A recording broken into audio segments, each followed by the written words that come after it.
منم جمال لري جمیل یې ابشار کې سپین پرود کې نیل یې د هر بدیل بیرته بدیل یې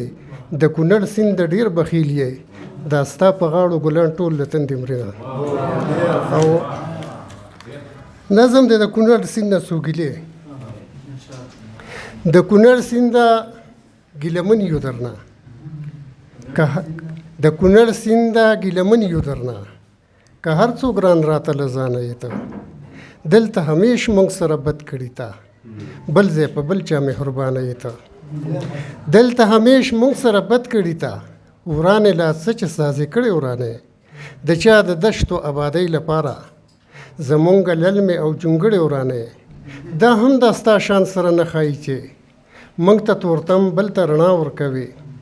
په خپل قوت غله د نورو شنه کې زمونږ هستی نسته غذا ورکوي موږ د نیستۍ نه کورو کر یو دلته ستا په سینه کې جواهرې څه کړو د ولږې تندې مو غوږونه بندي ستا ابشارونو کې سندرې څه کړو زمونږ د تل وفا وفا په عوض تا وفا ونه کړه جفا کوې تل هلته د نورو په مرضۍ روان یې دلته په موږ خپله رضا کوې تل دلته مزل په خودسرۍ کوې ته هلته ارامه درومې شور نه کوې دلته چې څومره زوره ورښایې ځان هلته بیا دغه هومره زور نه کوې مونږ ستا ناز وړو ته غرور مه کوه دلته حاکم هلته محکوم یې ته زمونږ سیمه دې ابیاره نه کړه څومره بخیل یې څومره شوم یې ته زما د دغه څو ګیلو په بدل د کونړ سیند هم راته دا وویل ځان یې له هرې ګناه پاک وساته بد یې په ما او په بابا وویل تاسو د څیلمه خودخواهۍ کې بوخت یې دومره چې لږ هم پکې صبر نه کړئ دا بدبختي ستاسو هم ستاسو نه ده چې ما منئ خو زما قدر نه کړئ دومره شوم نه یم خو څه وکړمه چې مې فطرت ولیدل دي ولیږم زه تاسو که مخه راته جګه کړله د جګو جګو غرو ته خیږم زه چې خړوب نه شوې زه پرې هم خفه یم د خپلو وچو تږو غاړو باندې زه هم چا سمې لار ته سیخ نه کړمه خود به مې یون وي ورانو جاړو باندې اول په زړونو کې رڼا څوک چې رڼا غواړي نو شپې روڼوي تاسو د ورځې هم خوبونه کوئ د شخصي ګټو د حصول په خاطر په ملي ګټو یرغلونه کوئ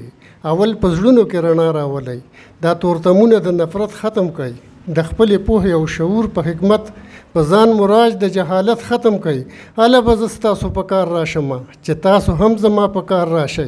وایي د یو لاس نه ټک کله خیږي د ځانځانۍ د خول نه بار راشئ اشراق بیا مو ګیلې حق منمه که مې بندونه کنارې جوړې کوي د دغه شاړو سیرابي په ما ده تاسو تکړه خوشئ ولې جوړې کوي او د دغه صاحب شهیر صاحب هایکو ده هغې ویښتو کې راته لاس وهلم هغې ویښتو کې راته لاس وهل چې مور مې کړه غږ ځواني مرګ مشې زویا پاسه چې غوا د لټور سر وسټه که غواړئ د شیبه باران اونیزه مشاعره کې برخه واخلئ د شیبه باران مشاعره د هرې جمعې په ورځ د ماسپښین 2 بجې ترسره کیږي پته د لومړي مکرویانو وروستی تمځای د سمټ خانې 3 لارۍ مقبل مارکیټ د طلایي دروازې ښوونیز مرکز د اړیکې شمیره 0 واویا شپږ څلوېښت